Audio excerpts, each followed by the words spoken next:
Kwani nyinyi polisi nyinyi ndio malaika? Kwa nini mnatumwa mwende mnaenda kufanya hizo vitu kwa kanisa kwa nini? Kwa nini hamna watoto? Kuna ndege itaanguka. Hiyo.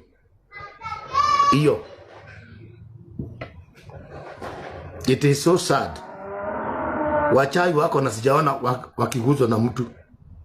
Wachai wako na hawaguzwi na mtu. Virabu ziko haziguzwi na mtu. Sasa hii mambo ya kanisa jamani, why can't you respect? Wakitoka mupige huko nje.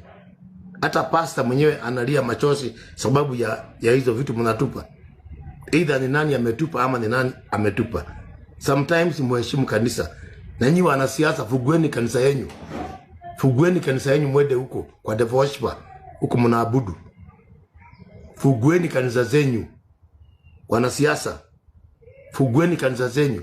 Wauaji wa kora. Mtakufa hata nyinyi tu. Kwani 2027 unafikiri wangapi mtakuwa mumeenda? Why hamna heshima ya kanisa? Msikuja mahali mimi niko.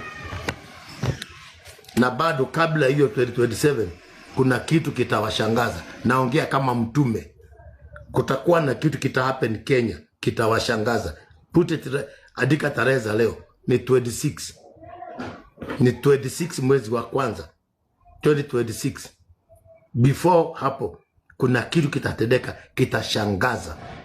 Itafanya wale mna kimberebere ushike masikio yako. God bless you Joshua and Caleb. Let us pray for the ministers.